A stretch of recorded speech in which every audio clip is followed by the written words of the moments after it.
And we are rolling. I am back after my birthday time. I had 2 or 3 weeks where I didn't have to come in, and it was so much fun.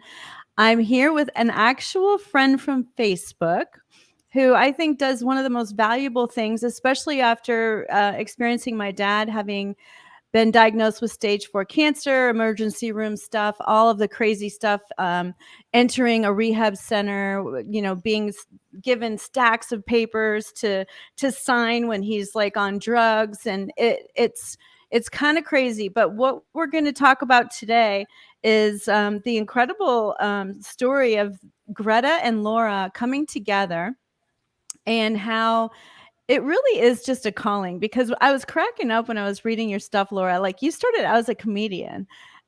Yeah, and inventor. So I don't know if you know anything about that.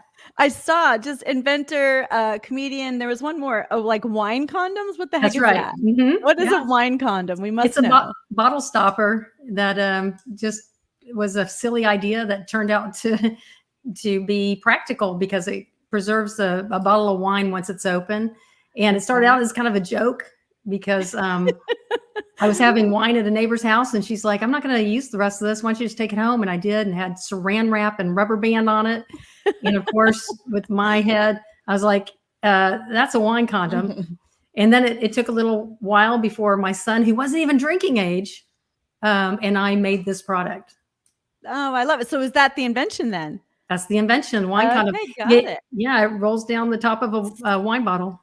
Oh my gosh, those would be great gifts. Oh, they are awesome. Bosses gifts. Mother-in-law gifts, father-in-law. White elephant. It always dominates the headlines. Oh, that's awesome. I'll have to get one for this Christmas. No, and so you do still sell them?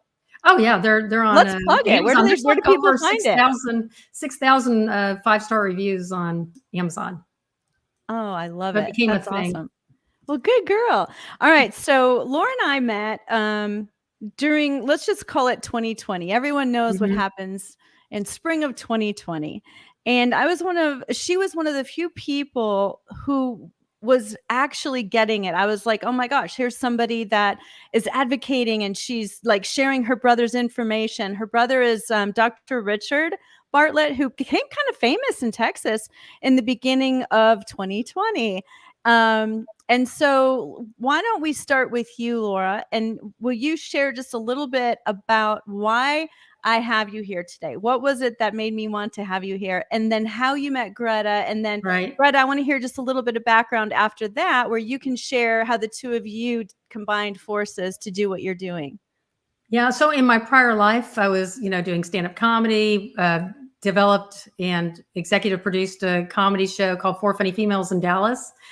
And was really enjoying that. And then, 2020 came about, and my brother is a doctor and was very successful early on getting a treatment to the, a few of the people that he was seeing in the emergency room. And it was successful keeping them out of, the hospital.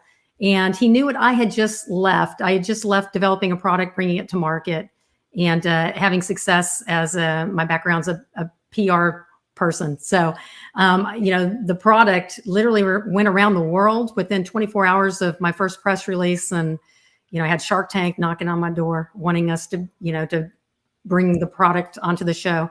And so anyway, he knew that I had success bringing ideas to the masses. And so he asked for my help. And so I started helping him with budesonide, which is a inhaled steroid. And I said, sure. So we started doing that. I think you're familiar with, the interview that went viral with 5 million views.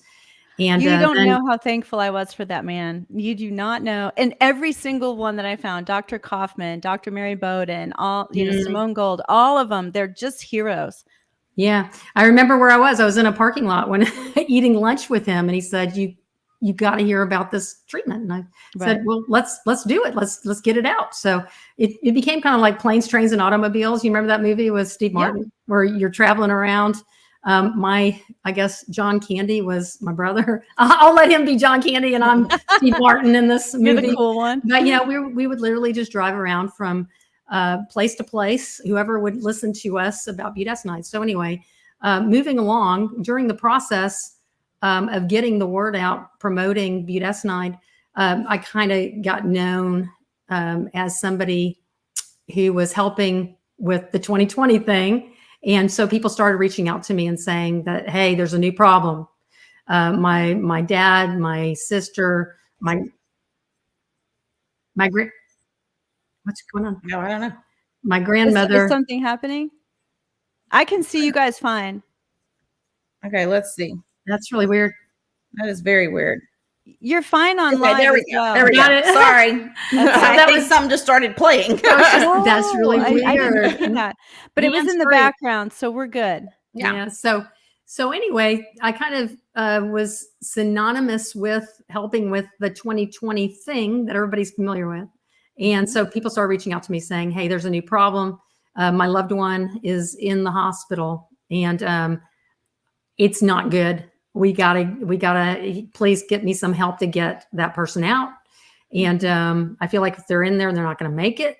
And you remember in 2020, a lot of people didn't make it. 2020, 2021, they did not leave the hospital alive. And so I saw that there was this pattern. Once people got into the hospital, the same story kept repeating as people were calling me from all over the country saying, you know, they're not listening to me. They being the doctor is bullying me. They're not telling me why they're giving me this or that. And they're also asking my status, if you know what I'm talking about, and my status. And that seems to affect what kind of treatment I'm going to get or my loved one's going to get. And they quickly declined once they got into the hospital and nobody was advocating for them.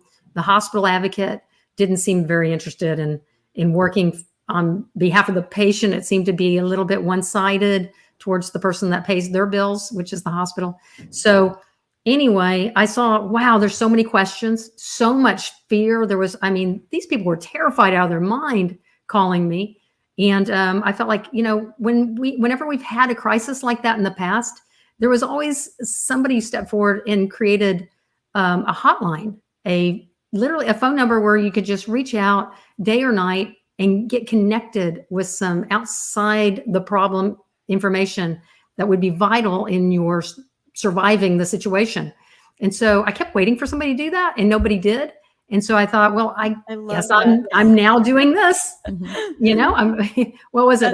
Comedy, condoms, and you know, the other thing. And so in 2020, and so I C word. Yes. And so I developed this national free hotline where anybody could call me. And it was a little scary at the beginning because I didn't know what I was getting into, the commitment I would have to these people, whoever was calling me day or night. And I did get calls around the clock, people from coast to coast. And I was happy. The first person I advocated for was a gentleman in New Jersey who literally had to be, had to escape. It was like the ultimate escape room, right? He had to escape in his hospital gown with the catheter still intact. Wow. And got home. I had a friend whose husband escaped also. I'll tell you guys that next. And I was working with a company that would arrange the delivery of medical grade oxygen so that they could do the oxygen supplementation at home and then arrange for, you know, the meds like budesonide and antibiotics to be outpatient. So I was kind of coordinating, kind of like an air traffic controller, if you will, but also dealing with the emotional stuff that people are going through. And, you know, I've aged about 20 years in the last angelic couple of years. And so thank you, but it was a lot of prayer, a lot of, I'm a Christian. And so I couldn't do it without God's help, but because I didn't really know what I was jumping into, but you know, there's a lot of responsibility when somebody's outside the hospital and they were being told you're going to die if you leave. And so you better believe I was calling this gentleman every 2 hours to make sure, are you awake? Are you getting your treatment? And, you know, Sometimes he would doze off because he was exhausted. And you got to wake up. You got to do it. Mhm. And, per the orders of the doctor that was treating him outside the hospital. And he made it. And there were many stories like that. There were Oh my people who gosh, were yes. told the moment they walked into the hospital, the attending physician that was in the hospital treating that patient, I was on the calls where the patient is sitting up in bed eating scrambled eggs, doing crossword puzzles, and the doctor's telling everybody on the call, the family, myself included, that we really should be talking about hospice care. We really need to be thinking about. I'm thinking, she's right over there. I can hear her. She's watching funny TikTok not to. videos. Oh my Oh my gosh. gosh, what are you doing? She's playing Candy Crush. She's not ready to go. She doesn't want to go. She's just needed a little oxygen. She needed a little budesonide. Well, anyway, we advocated for her to get those things. This is somebody on the opposite coast, and she got out, but it was quite a fight. When the very first thing you're hearing is, we need to kind of let her go and let her go comfortably. And she was just needing, the right medicine. So anyway, we're got gonna her let out. her out comfortably. Yeah, and let me tell you, the last day, Then the day she'll that be she really was, comfortable. the day that she was going to be, she was going to leave AMA, which means against medical advice. They had started an IV on her that she didn't ask for, wasn't told she was getting it, but instinctively, she was Christian, so she had a connection to God, which is really important. If anybody's learned anything from this last 3 years, if you don't have a connection, get connected. That's all I can say. Is figure it out, because she had the wherewithal. She didn't know what was in that IV that was going into her arm, but she felt like, I don't feel like this is probably a good thing. And she stopped it. It happened to be a medication that was so toxic to her body. It was an antibiotic that would be the last resort antibiotic that you would get. It happened to be vancomycin. Wow. But anyway, she stopped it on her own. She stopped the little tube from flowing into her arm. Yep. Family got there, got her unhooked, got her out the door. Another situation was, the thing we were talking about that everybody's having problems with now, where they get it in the arm, and they have heart issues. Yeah. And some people immediately have problems, if you know what I mean. Yep. See a lot of athletes and celebrities having the same problem. Sure. So anyway, that's the issue right now that people are being presented with. They go into the hospital and they have this issue, but we'll get into that in a minute. It's like Hotel California. It's like, you can check in, but you can never leave. Dr. Judy Mikovits, I don't know if you know her. We just did a speaking event in California, and I, of course, know of her. And I was, we were presenting before Dr. Judy went up, and I had mentioned that, what hotel do you ever check into and you can't check out? This is ridiculous that you can't leave. And she goes, Hotel California. And I'm like, okay, I'm just opening for the headliner, Judy Mikovits. But anyway, she's so cute and so smart. But then at a certain point, I started becoming very passionate about other people knowing what I know, that you can advocate for certain things. You need to ask for informed consent. Yes. You need to know your risk, benefits, and alternatives. People needed to be empowered. They needed to know that never went away during 2020, 2021, 22, 2023, and onward. It never disappeared. It was just that you weren't being encouraged to stand in your power as a patient and make sure that doctor got your permission before he did this. This is why I have you on today, because what you guys have created together is amazing. But let's introduce Greta first. Let's have Greta, and you can explain how the two of you got together. Yeah. Well, I was kind of doing what everybody else was doing and trying to do my research and trying to prepare for, all the stuff that was going down in 2020. And I thought I was well prepared. I wasn't going to get this thing. And and I knew if something happened that I wasn't going to be on the ventilator, because I saw that, when you went to the hospital and people were on that, they died. It was let's face it, by the time you get put on one of those, I think it's something like a 17% chance to survive. Which is Exactly. also when, if you looked at all the back medical journals that I was trying to share with people early on, Mhm. when they were proving certain therapies not working, that's when they were giving it to them, when they were Right. already on that. So Right. didn't mean And to so interrupt. Keep going. yeah, no, you're exactly right. So I had researched all that, and I knew, well, this is ridiculous. That's people are dying because of being put on those, and they're also dying from the other thing, because I had actually went in and studied the VAERS report and saw that this particular was more dangerous than the previous 10 years combined of all of them.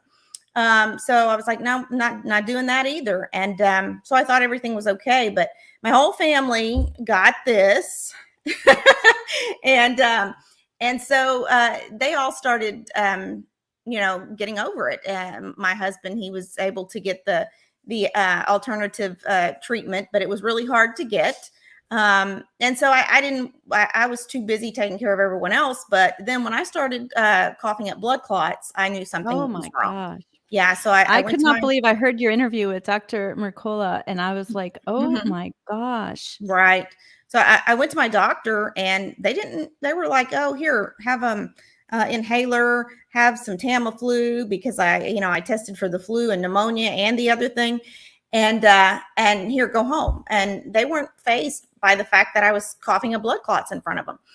And so I went home, and after a few days go by, my oxygen drops down to 66%, and I'm like, I'm dying. Wow. I That's have one to of the get. lowest I've ever heard of. Yeah, I mean, and when you're that low, I mean, you're like, there is no option. You have to get somewhere that will give you oxygen immediately, or you're going to die. And so that's what we did. We went to the hospital. My husband was locked out at 66% oxygen. You can't make decisions. You really need someone there with you. But after a few minutes, I got that oxygen. My brain cells started functioning. They kept asking me, have you had it? Have you had it? The last time they asked, I said, no, I don't believe in experimental anything. I'm not a lab rat. And then they proceeded to inject me with, run death is near. And I had never heard of that before, the actual name of it. But I thought, well, Run, it's a death is steroid. near. Yeah. I thought it was a steroid, because I'd researched that, but I'd never heard about the other drug. And so they didn't give me any informed consent, and they knew very well that an EUA was nothing I wanted, because I just told them I'm not a lab rat. I don't believe in it. But they went ahead and did it anyways. And after that, it was one life-threatening event after the other.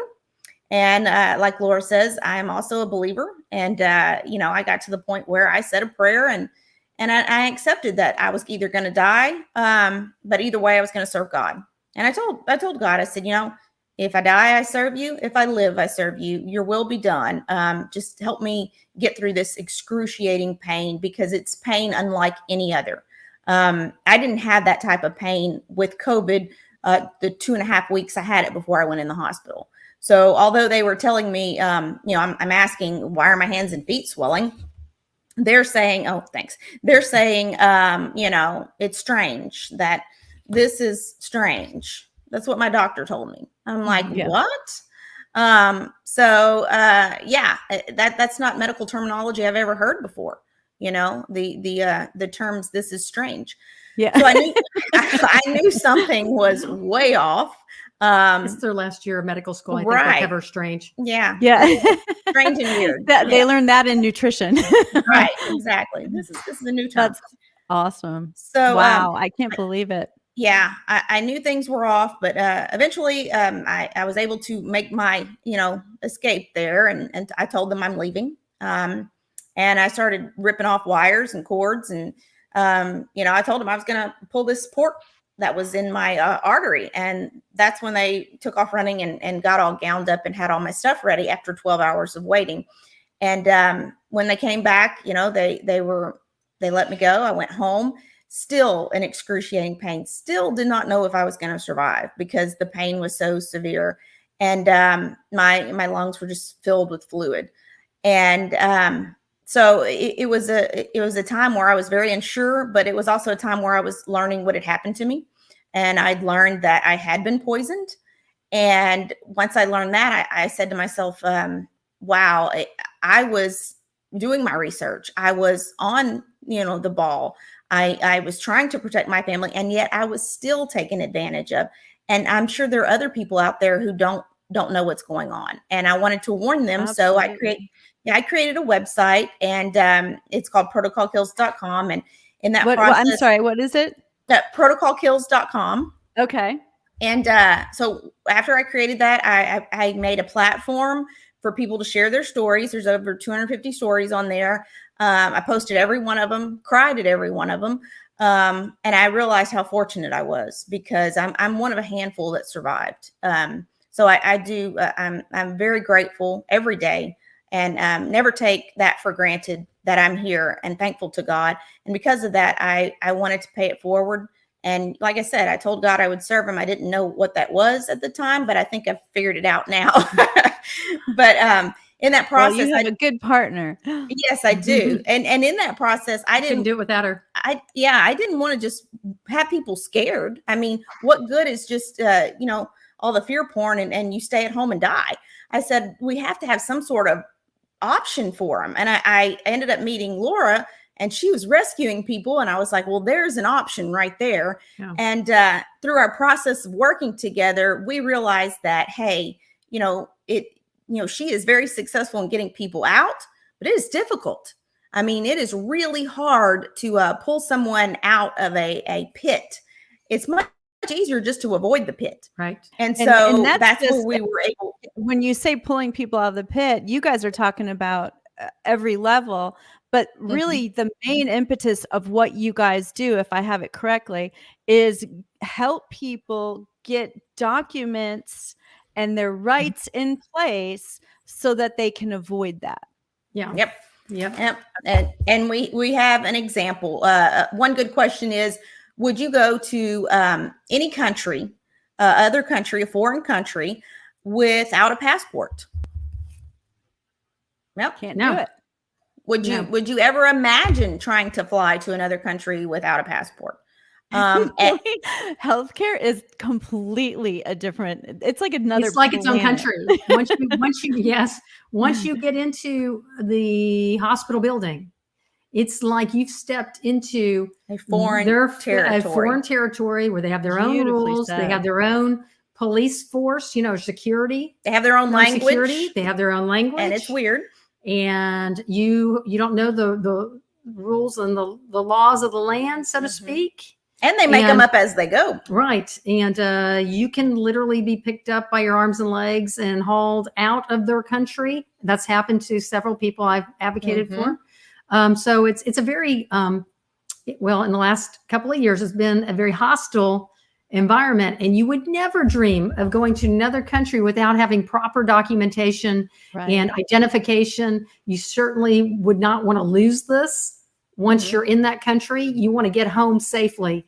And so in a nutshell, I mean, this was an idea that just, I believe is a God idea that came to me was, how do I explain these documents? It's like a patient passport.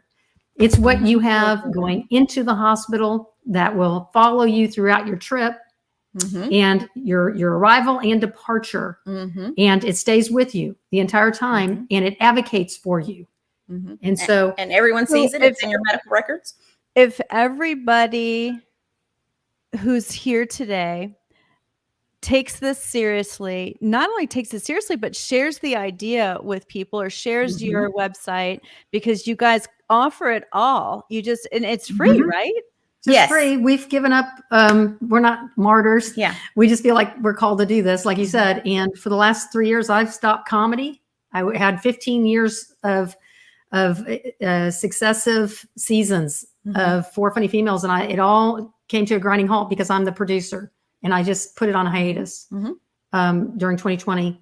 And I just got my master's in marketing and given up a career just to do this. Yeah. And this is no income for either of us. Yeah. Right. And so we make it free because we don't want financial barriers to be the deciding factor whether or not you come out of a bad situation alive. And we don't want to monetize misery either, Right. because I know every day I have a support group on Wednesday night with victims' family members, and every single time I have that support group, I know how fortunate I am. I am so grateful, and I couldn't imagine trying to monetize off of this in any way. Everyone deserves the right to live.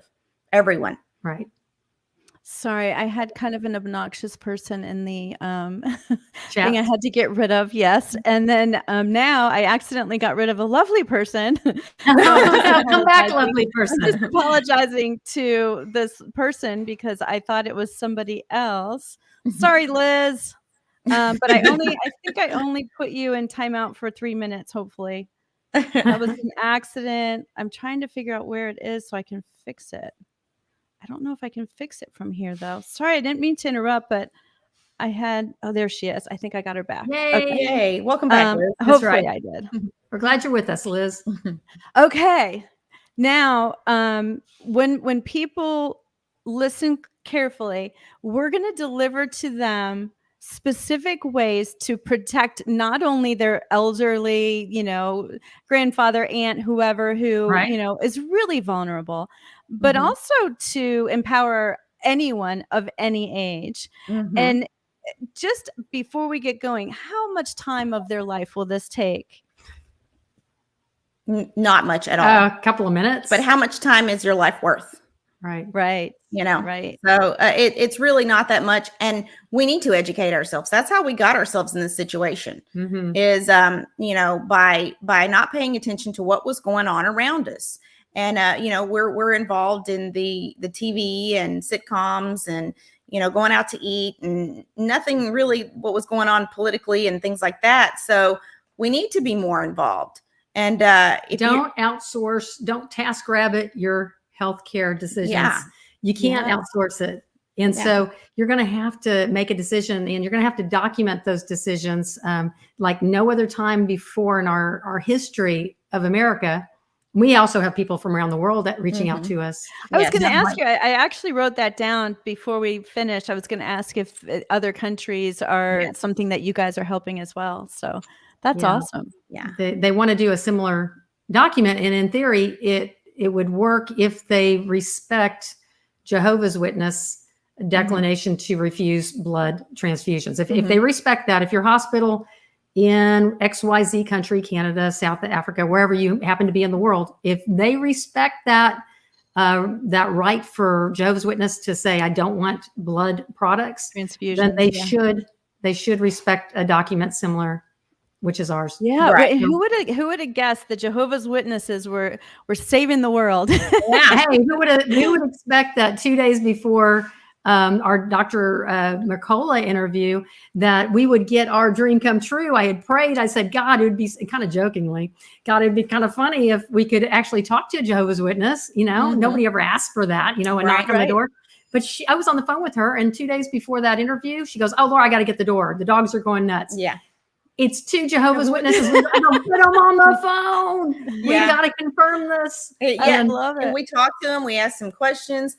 I kind of felt bad because they didn't even have an opportunity to pitch their, speech to me because I was asking so many questions. And I think I'm on the avoid that house list now. and to be clear, the forms were already made. They're already being used. They're already working. But we've never actually met somebody of that faith. And we got to ask them every question we could imagine. And they're like, yeah, it works just like that. And we're interested in your document is what they said. And we said, well, thank you for doing what you did so that we had something to pattern ours after. And they said, well, we want your document. So anyway. And watching Mercola, I was like 100% on his team when he was saying, and no fructose corn syrup and no seed oils, because my dad literally gets diagnosed stage 4 cancer. And I walk in and he's got like a banana, peaches and something else, a sandwich with white bread and chocolate milk and Ensure. Oh, wow. Yeah. It's all sugar. It's all sugar. We took what Dr. Mercola said seriously, and we added it to our document. Yes. Those are great. Good for him. That's a good addition. Yeah, I love Dr. Mercola. Thank you, Dr. Yeah. Mercola. I mean, what a amazing man he is to even hear us out and then to do all the work he's been doing for decades. Yeah. So do we want to show yeah. how this works? Yeah. Let's. Okay. So what do I do to make sure I just permit you to go in or something? Can we show, you want to show that 1 second, the April 2023? You guys can voicemail? show whatever you want.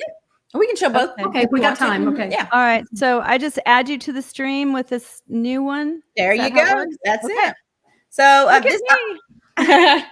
I just want to say that these first two are going to be hard to hear, but I want everyone to understand that this is still going on now, and it's not just the Thing. It's for any reason you go into the hospital. For a scheduled event. It's young, it's old, it's all. I mean, it's for anything that you go, because they're still getting They're still going to ask you, and they're still getting financial reimbursed. incentives, to do this. So we're going to play it right now.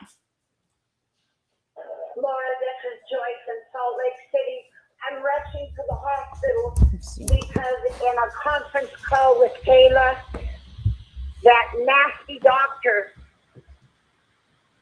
who was nasty to us from the very first, she said that Frank is on comfort care.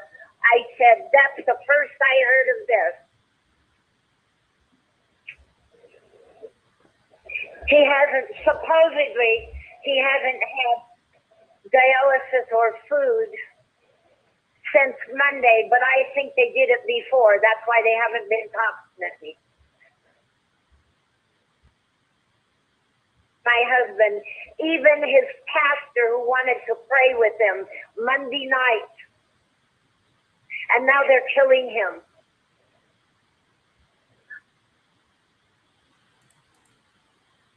And here's the next one. Hi, I'm at Mom's Medical Center. ICU, 4th floor. I need help. They have me strapped down in bed and trying to give me medicine, and oxygen, and all this whatever against my will. I don't want to get up, and I need help. And they cut the lines, and I saw through. We just call. Okay. Call. Thanks. Bye. Wow. Those The those are- nurse comes in. Who are you calling? exactly. Yeah, I've had nurses while I was advocating literally rip the phone out of the patient's hand and walk across the room and set private property like a phone off to the side. So yeah, that does happen. Yeah, and we wanted to just play a little bit of what Dr. Mercola had to say about these documents and what he thinks about them. Okay. Let me do this for you. Well, to say I have a treat for you this week is a profoundly serious understatement. I have something that that has the absolute potential to save not only your life, but the life of almost every single person you know and love. Best of all, it doesn't cost anything. It's free. It's a simple strategy that can protect you and insulate you from any of the damage that the hospitals can do. This document was developed as a revision of the well-known Jehovah's Witness capacity to refuse blood donations when they're in the hospital. Well-respected, non-controversial, no one gives them any hard work. But this legal document delivered in a specific way can absolutely, with virtually 100% confidence, make sure that you are never given anything against your will in the hospital. This has to be done before you get in the hospital. Otherwise, it won't work. So amazing information. I can assure you have never seen anything like this before, so you need to share it far and wide. Everyone needs to do this. Yeah. So, I agree. Dr. Mercola really thinks highly of it, and we were really excited to hear that He understood. He understood that doctors have to respect your written consent or you're not consenting to something. Right. And we want everyone to know that you can get these documents at ourpatientrights.com for free. We have them in English and we have them in Spanish, thanks to Dr. Mercola. He was so gracious to get that translated for us. Aw. And and we're able to reach thousands, hundreds of thousands of Tens more. of the, millions Yeah. more. So we want everybody to have the opportunity. We do ask that no one monetizes off of this. We don't monetize off of it. We think that everyone should have the opportunity to advocate for themselves and their right to live, and no one is expendable. So and we wanted to give, let people know that this is different. A lot of people are saying, just don't sign the documents when you go in. Don't sign the iPad. Tell them to print it out, read through everything, mark through what you don't want, what you do want. And let me tell you, when you're at 66% oxygen and your husband's locked out, was I going to read through a document? I wasn't even able to think clearly. That's the stupidest thing I've ever heard I'm sorry to be rough, but that is the dumbest thing I've ever heard in my life. Wait. You're saying if I cut my arm off of a chainsaw, I can't just sit here word for word with my highlighter pen. I'm right-handed. So if I cut my right hand off, I'm going to have to learn how to scratch out with my left hand. Yeah. And then I read and decide, okay, I don't want this. I don't want that. And okay, that makes sense. Okay. Yeah. Then no, that's not, that's just, people, please think. That is not going to happen. Okay. And you can't just say, I'm not going to sign anything, because the hospital has to have a contract with you in order to treat you or to allow treatment in their facility. But here's the kicker of these documents. It says independent physicians. It says, I acknowledge that the physicians taking part in my care or providing a professional service to me do not work for the hospital, and that the hospital is not responsible for their judgment or conduct. Wait a second. Yes. You're saying the hospital... You mean the doctor can do something really, really, really bad, and the hospital won't indemnify, won't have their back legally? Well, what I'm saying is the hospital is not treating the patient. Right. The doctor is. Wow. And then the hospital saying, look, if that doctor is crazy and does something really crazy, we're not responsible for it. And you just signed a document saying that. So what you need to do is you need to have a contract with your doctor. And that's what these documents are. So this next slide is about the AMA's Informed Consent Code of Medical Ethics Opinion 2.1.1, which states that when a patient surrogate has provided specific written consent, that's the secret. It's got to be in writing. The consent form should be included in the record. Why is that important? Once you get to have your say that's been documented in the electronic medical record, it's there forever.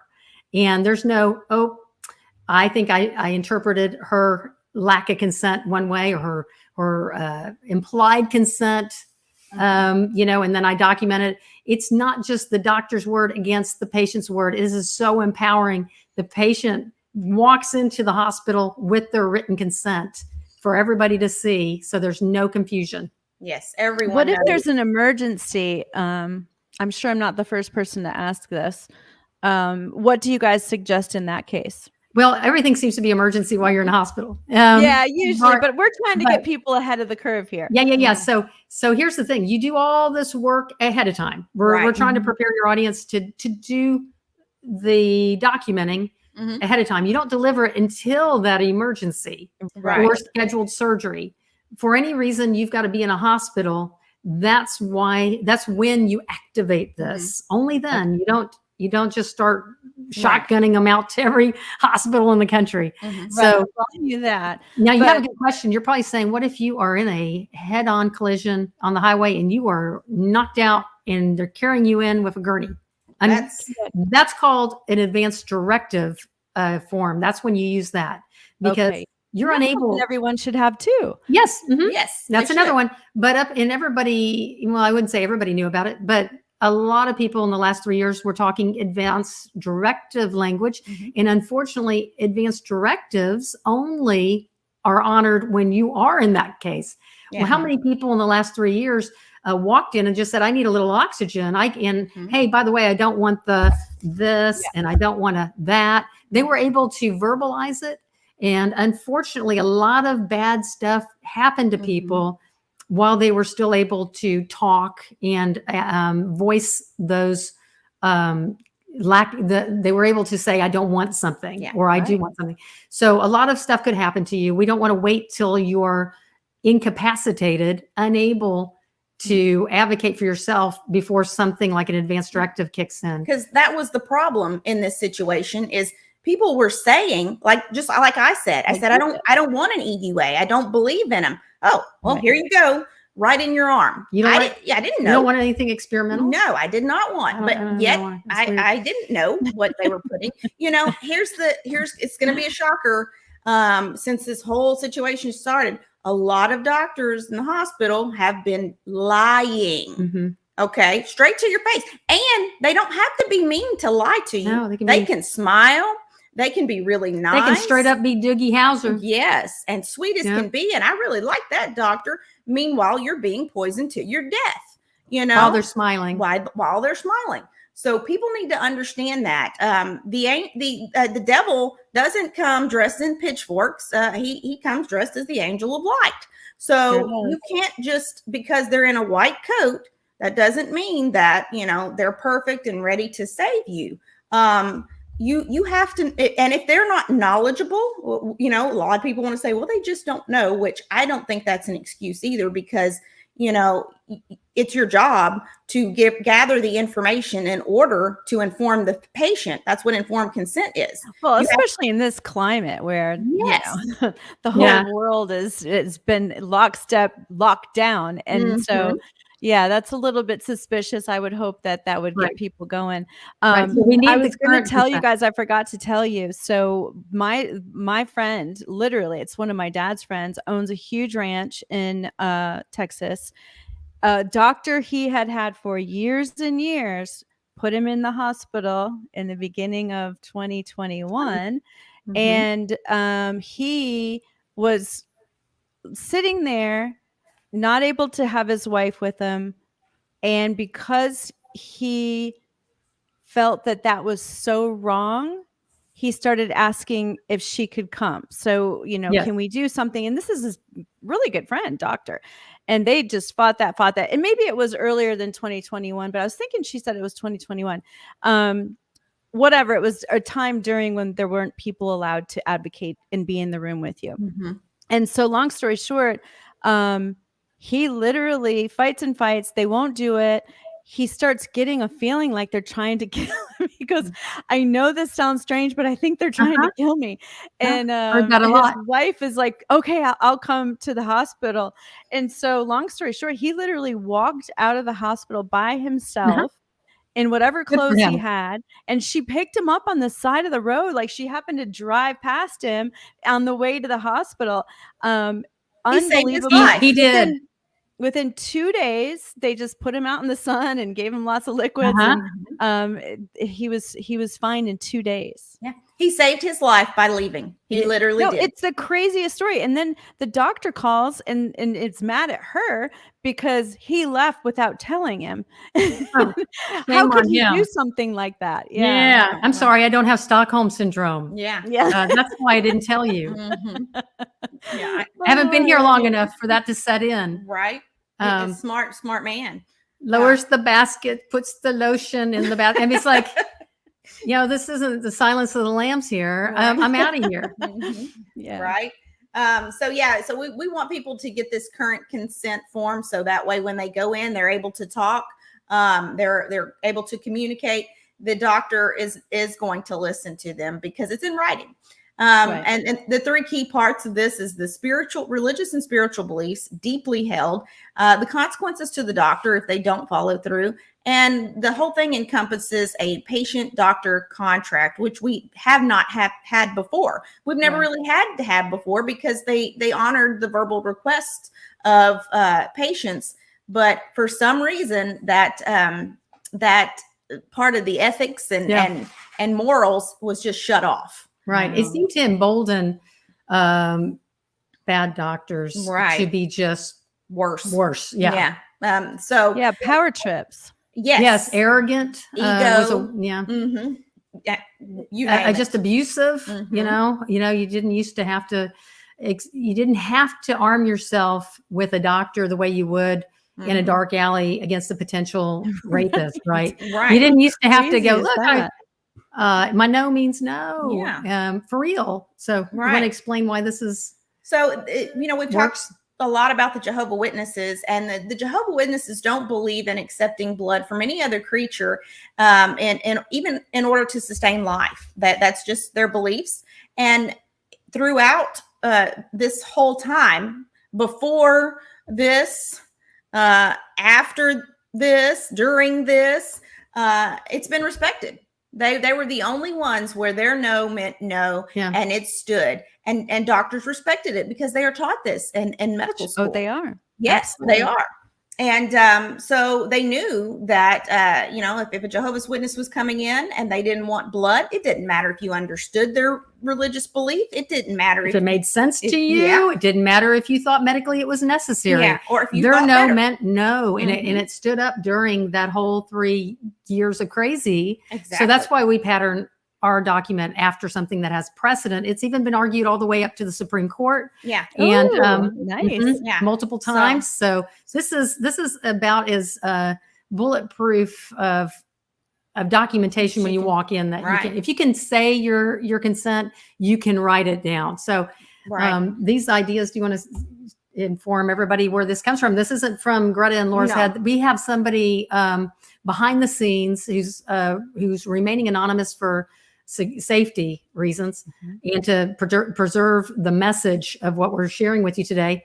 And this person's a true hospital insider, Mhm. Oh, wow. and brings at least a decade or more than a decade of experience in the system of healthcare, working in a hospital, is a registered nurse, is also a lawyer. So Wow. that's where this passport, this idea of going into a hospital with your patient passport, this Yeah. document came from. Yeah. And it's I love her. brilliant.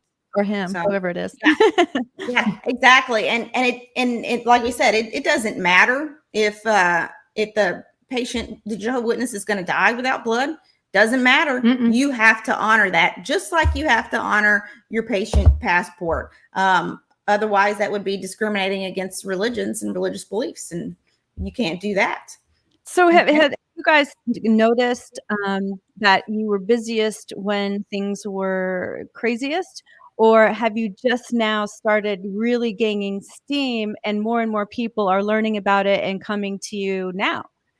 Well, the hotline's been around, so people were reaching out to me at the height of the thing.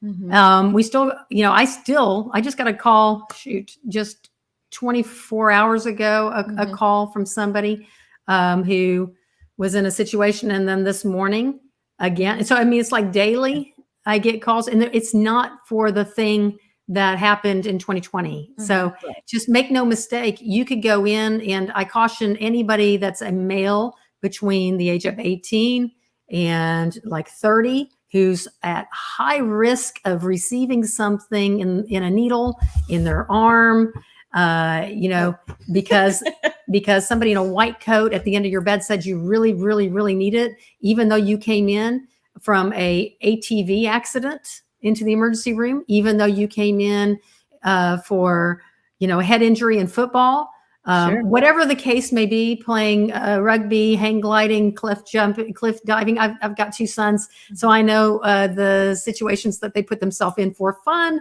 and it sometimes puts them at risk of going to an ER. Now, that age group is at particular high risk of a sudden event, the research shows, from having that put into your body because you're coerced doing so. And so anyway, this is a document that I would highly encourage if you've got kids that are, adults, or, because frontal lobes aren't always fully developed in young males.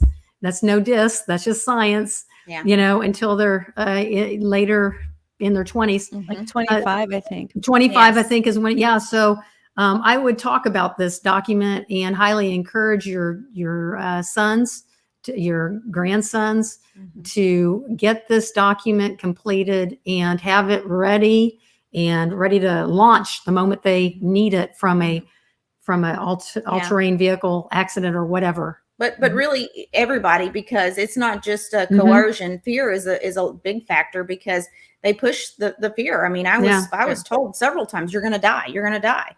And They should all be life coaches, by the way. yeah, exactly. They're really They encouraging. peddle hope. Yeah. You're going to It's die. wild. My Live dad, your best life. Mhm. It's not going to last long. Yeah.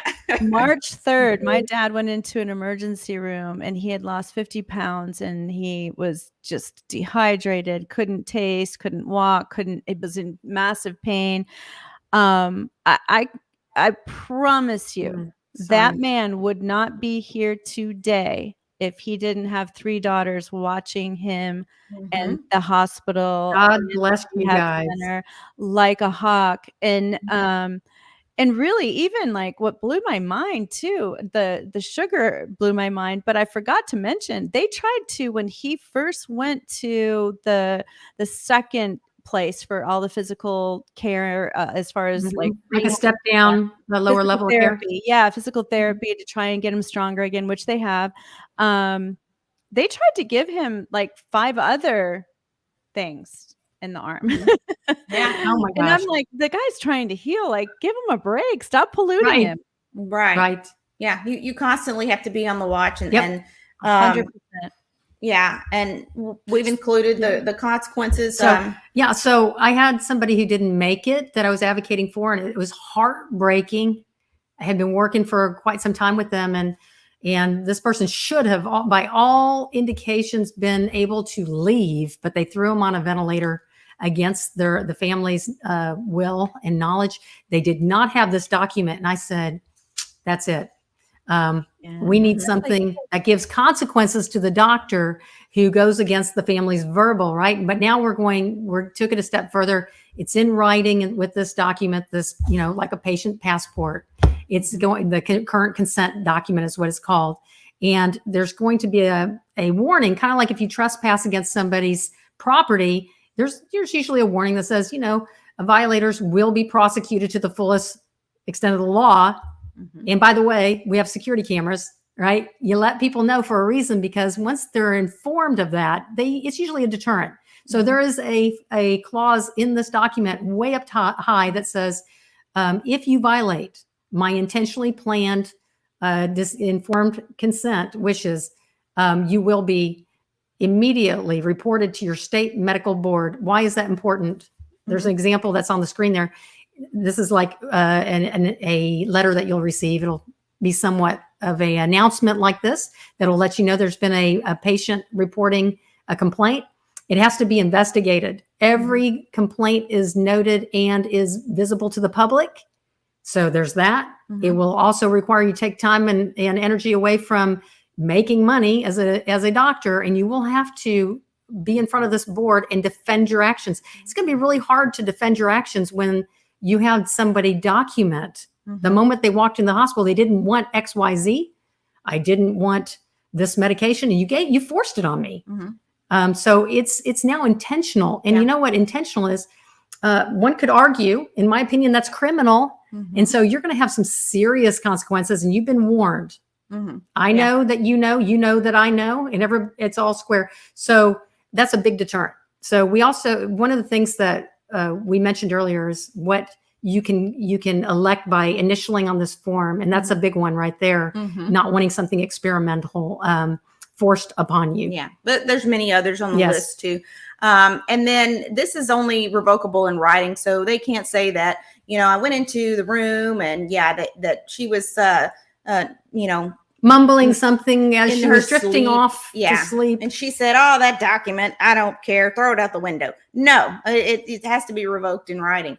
But that way they're not tricked. Patients aren't tricked. Mm-hmm. And then families doesn't find work out for later. billionaires leaving their wills. Why would it work for this? Exactly. Good point. You're a thinking person. I like you. Exactly. But another important thing is how to deliver this, because a lot of documents Well, not this particular document because it is new and innovative, but other documents have been presented in front of doctors and they've just thrown it away. And it's like, no, I'm not taking it. You know, Yeah, it's your did the word. Heisman, Yeah, that thing. yeah, block, a total block. But with this, how you deliver it, it is going to It is be key. This is insider knowledge right here. And it's going to be delivered to the person, the CEO, who is going to make sure that it gets into the medical records. And so then you have a receipt. It's in writing. There's no way that a doctor can say, no, I didn't get it. I didn't get it. You know, because the patient's going to tell the doctor, look, I'm delivering it, certified receipt, signature receipt to the CEO. The CEO is going to have this document. Wouldn't you want to know what the CEO has about me? And what's even faster is a document courier service. Mm-hmm. They can usually get it to the hospital within an hour. All they need to do is walk into the hospital, get somebody to sign for it. When you first walk in the door, there's usually a greeter or some sort of administrative person. And that's all it takes. Yeah. They will fast track that up to the CEO because it's, oh my gosh, a courier sent this. Mm-hmm. And so that's really helpful. And it's the second way that it's legally noted. So since this is all new, this may seem like a really complicated for people, but we have an explainer video that we want to play for you. It's about 4 minutes long. It's also on the website, but this is a little bit about how it works, and it gives a little example in there, and we're going to play this for your audience so they can understand better. Fantastic. Hi, my name is Greta Crawford, and I'm going to explain a little bit more about the current care consent documents through this informational video. Remember, it is important to read every document thoroughly that you will be signing and know exactly what you are acknowledging. These forms should really be done before there's ever a need to visit the hospital. So let's take a look a little closer at these documents now. Along with the caregivers and consent document, there is a letter which will also need to be delivered. It comes with instructions and will need to be notarized as well. On this letter, you'll fill out your name, date of birth, and address at the bottom. This letter will go to the CEO of that specific hospital the patient is in to inform him or her that the attached current care consent form needs to be added to the medical records of this patient immediately. Once you have filled out the letter portion, don't sign it until you are in front of a notary. Moving on to the current care document now. The first thing will be to print your name and go down each listed item. Read carefully each item and decide whether this is something you agree with or not. If it is something that you agree with, you put your initial next to that particular listed item.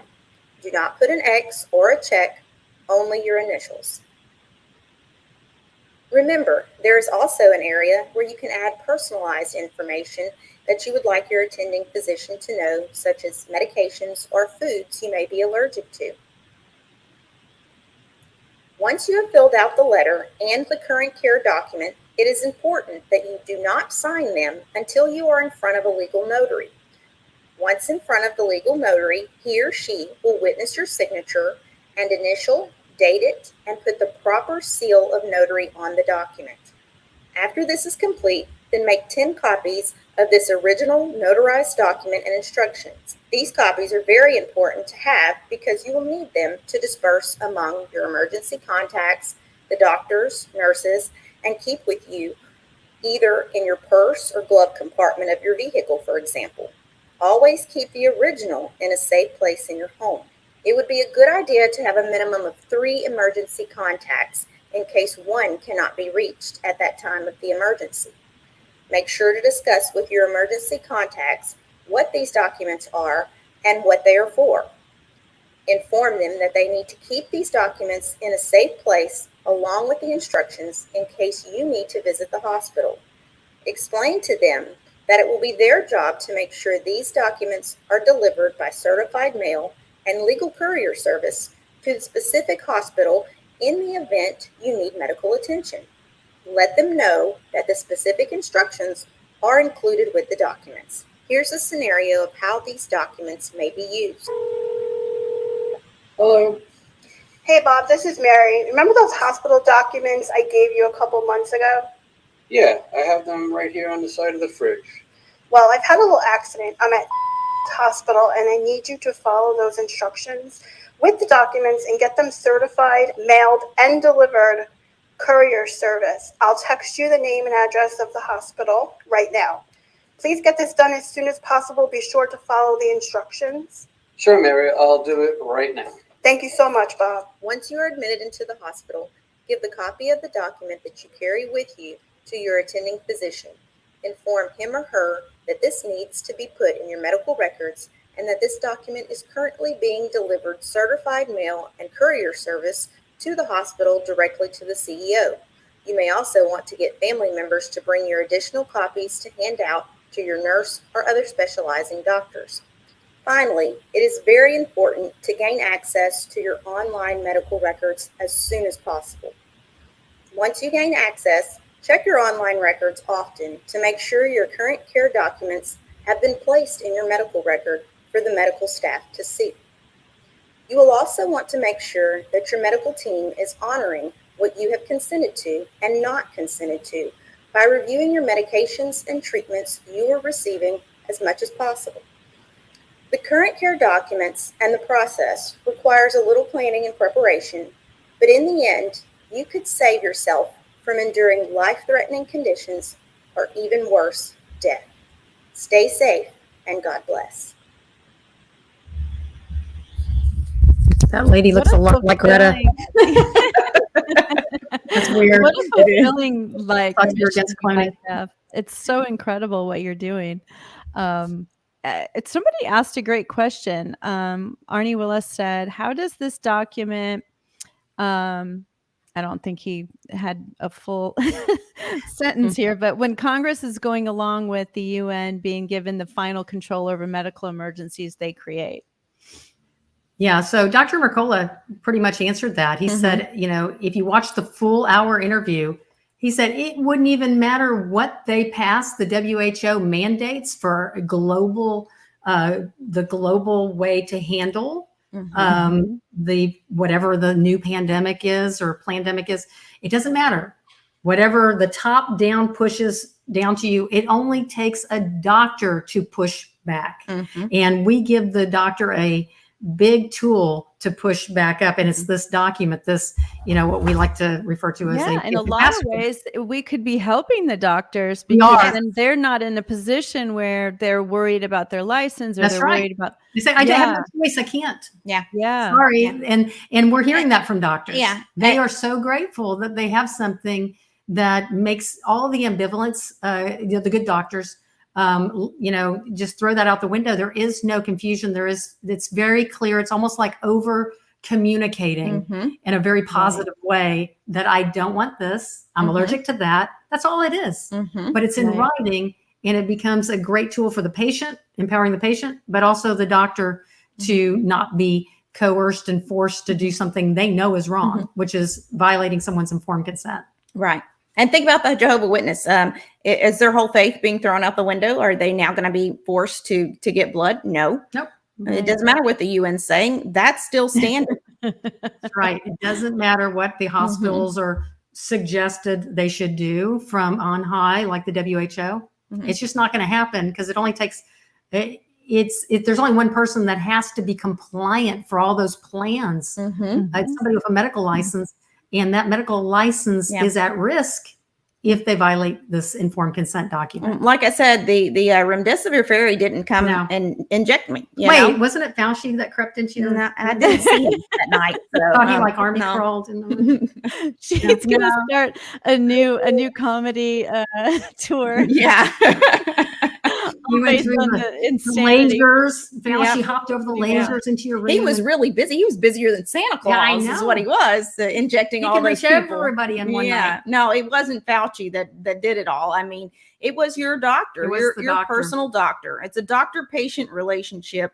And that's what people are not getting, you know, and we agree. Like she says, Fauci's not on our Christmas card list. He's really not, but he didn't do it. You know, it was the doctor that There's been this avatar that's been created where it's almost like Batman. It's the Riddler. It's the Joker. It literally is the guy that probably shops at the same grocery store you shop at. He probably works out at the gym you work out. your kids probably his kids and your kids probably go to the same school. Mhm. He's called a doctor, Mhm. and he's the only one who could have done it. Exactly. Mhm. Yeah, that's so good. Surprise. And then, so tell me where you guys are, like, when you forecast out into the future, are you hoping that eventually everyone will have these documents and it'll become the norm? And or are there other plans that you guys have? Are you thinking bigger in some area that we don't know about yet? Well, we're hoping that it expands, from coast to coast. Everybody in America. It's going to be like this. Yeah. Everybody's going to have one. Yes. And, Yes. there was a time when you didn't know what CPR or the Heimlich maneuver is. And every year there's about 200,000 lives that are saved with CPR. How many did we lose during the last 3 years? 1.2 million. Mhm. So what if, and every day people are still going to the hospital for a multitude of reasons. Mhm. None of them are planned, by the way. So if there's going to be a little bit of education, we were talking to G. Edward Griffin for about an hour over the phone the other day. And he was like, my head is spinning, ladies. Mhm. This is, how can I help you? We're Mhm. like, well, Mhm. Yeah. please help us. That's an honor for So somebody. really, like one of Edward the Griffin things to- that we can ask is if anyone knows of any other YouTube channels or yes, influencers that would Thank be you. willing to have them on. And I actually, I know a couple that would probably be interested in as well. And I'll be sure to check with them about whether they're interested or not, because we I also just hold think it's workshops. so powerful. I love terraforming, like, over the evil people. Yeah. No, this is the way, there is someone who, is pretty smart person. I don't know if you know Tori. Mhm. Tori says, she has kind of explained how you change things by this kind of metaphor. How do you blow up a tank? Asking that question from the inside. Oh, yeah. Okay. And there is no other way that we know that you can change such a bad culture in the healthcare system and hospitals right now than this document. Yeah. This is the only thing that's holding anybody accountable because of all the thing in 2020's legal How many shielding. pages is it? How many pages is it? It's literally like 3 active pages. The rest is instructions, but it's nothing you have to write. There's no essays. No. It's literally just initialing and signing. So Yes. And then just having it ready that if somebody needs to send it to make a 10 copies. Tell. and I like would that tell idea Greta. too, because you could send something and they could be like, I didn't get it, or That's even right. though I noticed that you did the certified mail thing, or the courier thing, it's still nice to hand one to, or paste it. Like, that's what I had to do. I literally had to say, do not give my dad insure. Yeah. Yeah. Well, you're lucky that they he listened was to that. because together. Many he would drink patients. it. Right. Many patients were, they said, They were very empowered. They knew they their didn't rights, care. but they were being ignored, like they never heard it. yeah, They or were it being would be lied to. erased off the board, or their papers thrown away. I mean, we're talking, and not all hospitals are the same. A lot of people say, well, what if that hospital does this? Well, get up and go to another hospital If you can. You're you not have choices. in a serious relationship. Yeah, with you're not one dating your hospital. hospital. Right. You can I break up. actually did that when I had my daughter. Mhm. I was at a hospital. I'm not going to name names. I was at a very large hospital in Dallas that was very reputable, and my water broke really early, and I was in the hospital all through Christmas and New Year's, and I wanted to have her VBAC, but because she had a tear and all this stuff, not one doctor there would do it without a C-section. And so I called my OB, and I was like, will you do this? Like, will you? And she goes, yeah. She goes, you're going to have to be, taken over here by ambulance, but I can call you back. And I was like, okay. And we did it.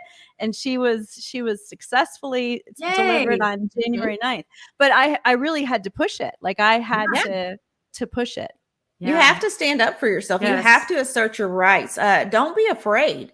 I mean, because it's your body. No one's lived in it longer than you have. I mean, come on. This blind trust of And it's just such a doctors gift, is too. We have bizarre. such It's a almost like you're, who else what other class of citizens do we actually address them by their job title? You know, Your Excellency, your Majesty, your table is ready for two by the window. I mean, it's just ridiculous. You know, to say, doctor, your this is ready, or doctor, how was your day? Yeah. It's like, Before they were Bob or Richard or whatever, you know, before they were doctors, they were people, you know.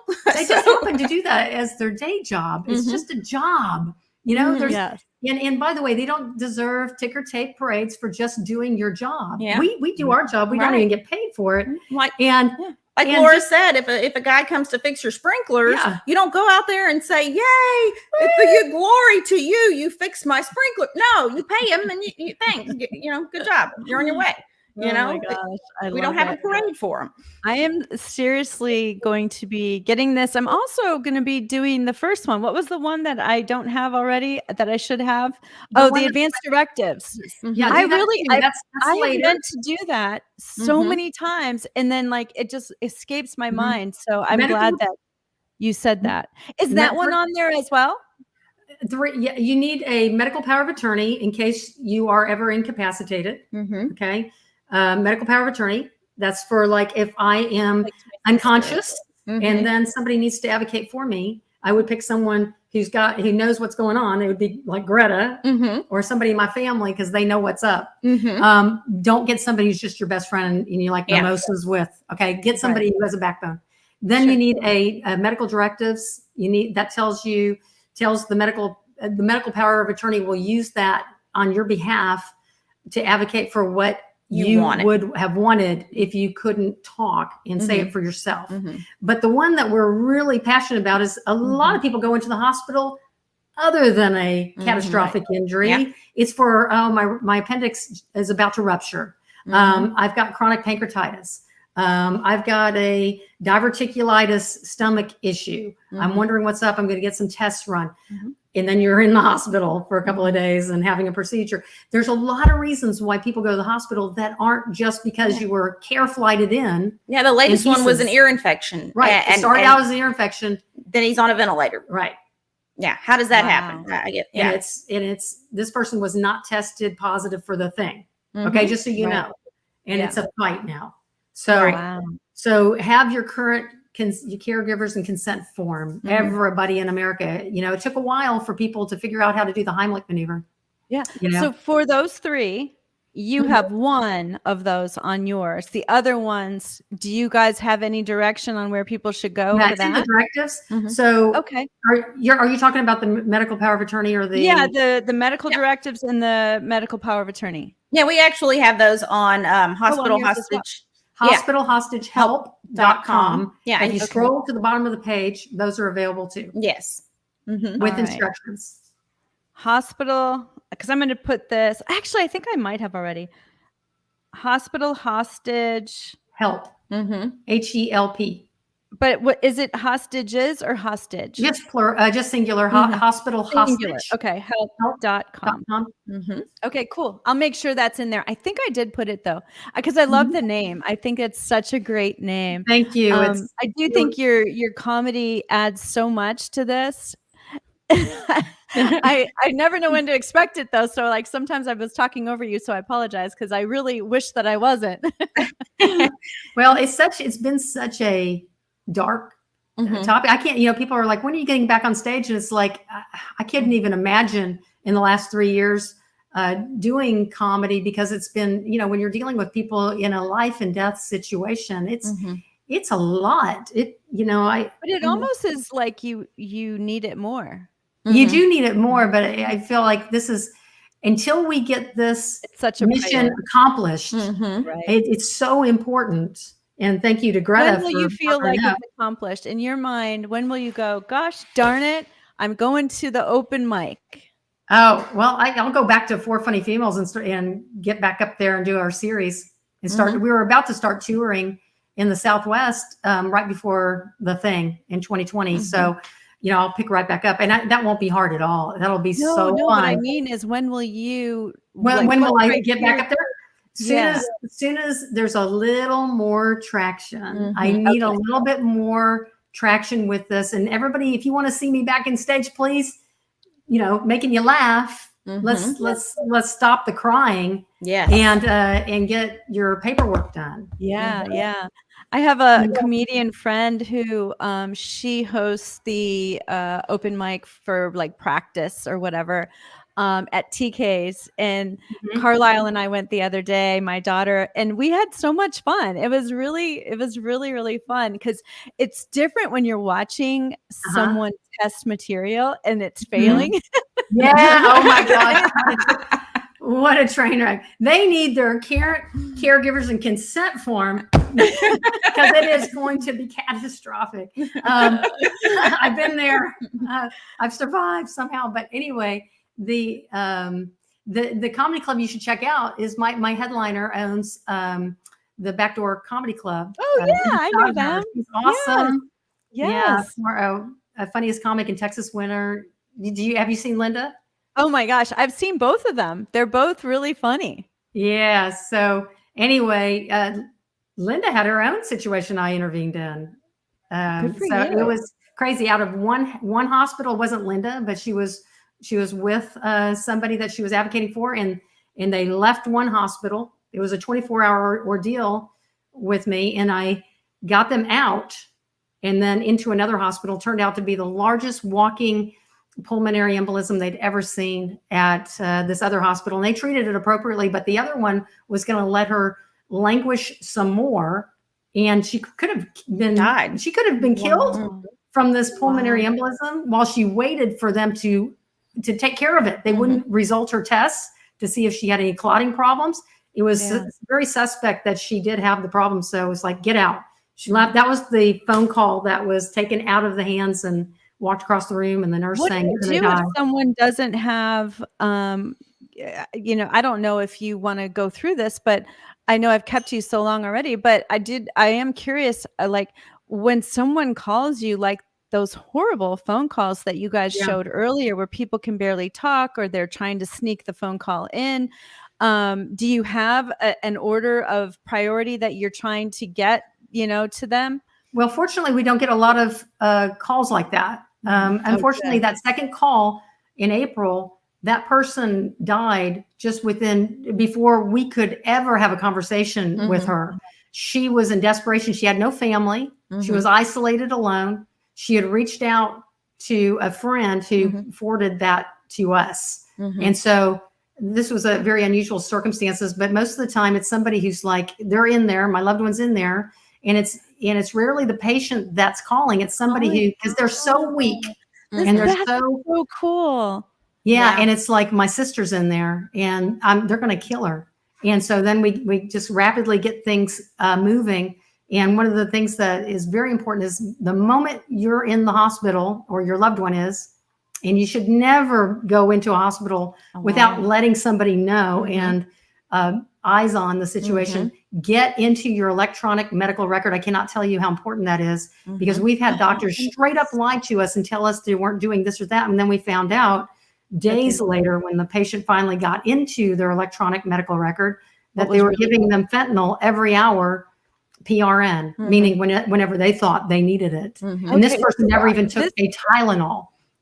This brings up another question though, because I'm very anti-electronic records, but I know that it's literally what they're doing at every hospital. And so there's a piece of me that doesn't want to sign up for that, but you really it's happening anyway. Yeah. Listen, they're gonna lie to your face, but they have to enter that. What the medication they're giving to you, they have to enter that into that record. So if they're going to lie to your face, at least get on that electronic medical record and see if they're telling you the truth or if they're lying to you. Because in most cases that we've, been a part of, they were lying. Something that they didn't tell you about. Oh, absolutely. Medication doses.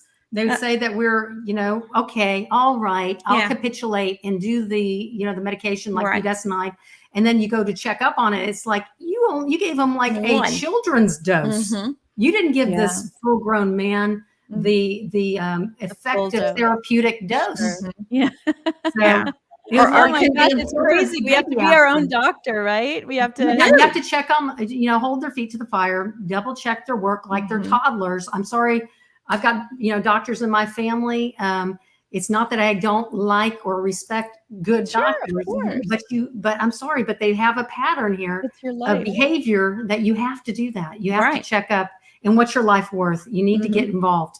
Right. Yeah. Well, and I know I am also friends with a lot of doctors. And one of the things I will say is some of them are so busy, it's insane.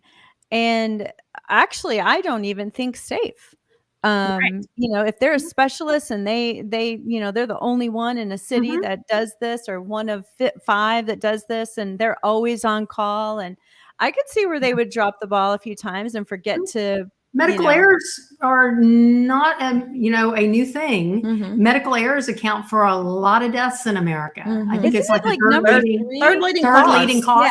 Right. That's And what so that was happening before this cultural shift Mhm. in the medical system, in hospitals. Mhm. It's a cultural shift. Our insider has seen that shift. Mhm. Yeah. And our insider said it is completely upside down in the last 3 years than what it was previously. So you have to do these things. If I tell my kids, hey, in the morning, hey, go clean your room and wait till 8 o'clock at night, have they cleaned it and not check on him ever?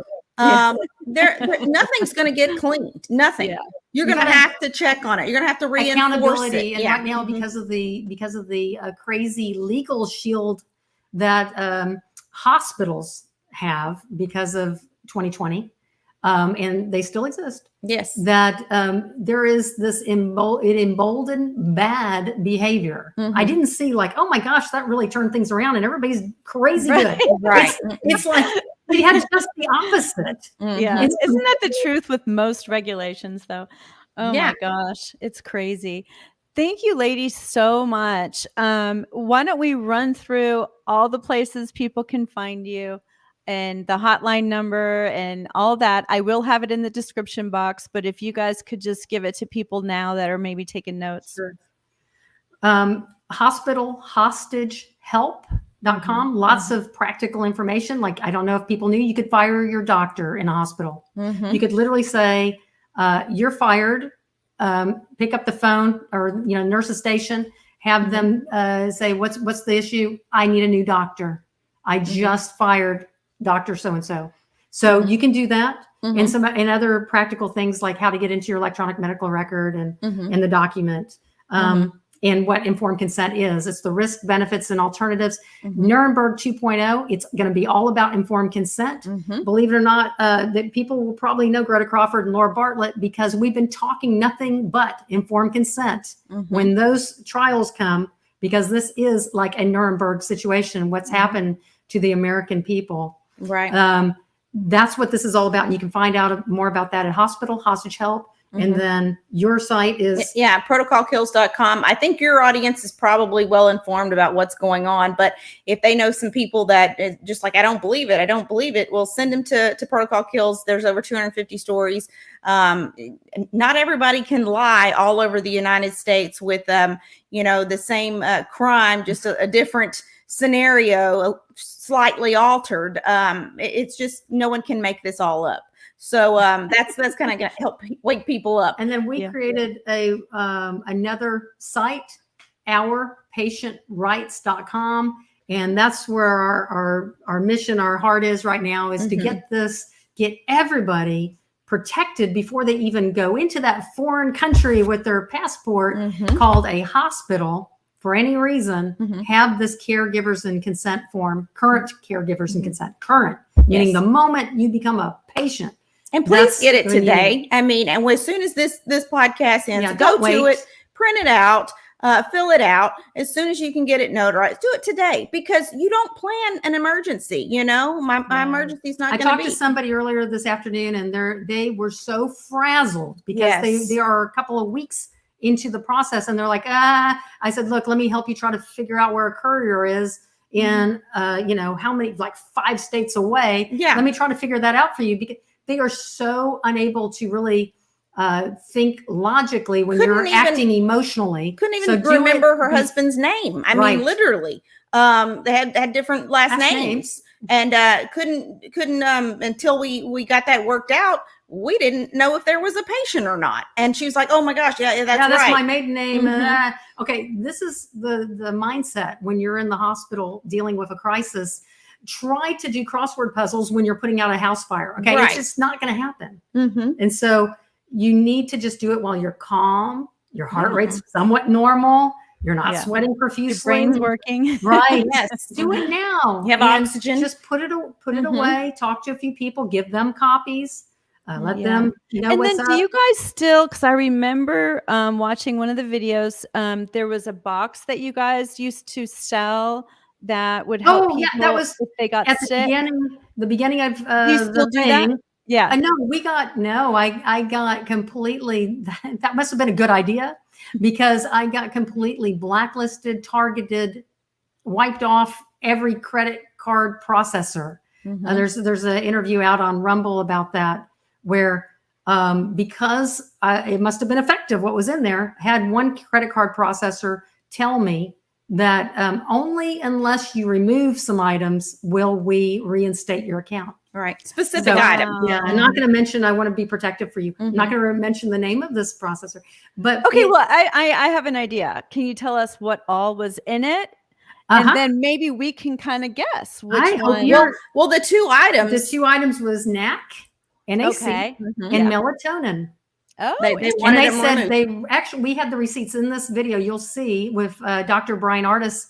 I show the email Mhm. where they said, and so anyway, it was over before it even started. I was upside down financially. I took out wow. Did they a loan. reinstate you or are you still No. blocked? No, and my box partner, this individual's her personal accounts were canceled too. Mhm. In America. Yeah, PayPal Remember they and said that wouldn't Venmo. happen? So if you have Wow. breathing problems, know that apparently NAC and melatonin. Well, now I know what works. Yeah. Listen, America. I love melatonin. I love melatonin. Yeah, and it's not just for sleeping. It's, Yeah. I know it's showed- really big for cancer right Yes, now. Like I'm yes. literally reading this, beating cancer from the grocery store, Mhm. cannabis oil, melatonin, and Yeah. IP6. Can you I see think why that's a they didn't thyroid want thing. that out? If I was successful and I had brought a product to market that literally, there's 6,000 reviews on Amazon. It's been around the world. It's been on BuzzFeed. It's been on the Today Show twice. My previous invention, I just walked away from to do this. And if I was successful getting a kit in the hands of every American, that would have been devastating Yeah. to the agenda. So Wow. it Okay, stopped so one before more it started. thing. Well, then actually it might have taken away the emergency use thing, right? Right. Yeah. it could And have so taken one out- more thing, and that is tell people where they go if they want to buy a wine condom. Oh, Amazon's your best place. Okay, and they just put in wine condom. If you want to see some fun videos, you can just Google Laura Bartlett wine Okay. condoms. Okay, Um, okay. I'm It'll going take to you do that. some fun videos. Yay! You're so fun, It's all and I about love both of protection, you. right? You guys- and I'm actually All about protection. And, you know, they say laughter's a good medicine. And you know what? I used to think that, that's kind of cute.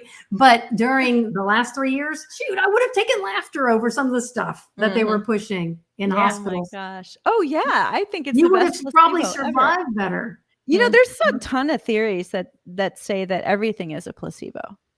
Mhm. Wild, Yeah. right?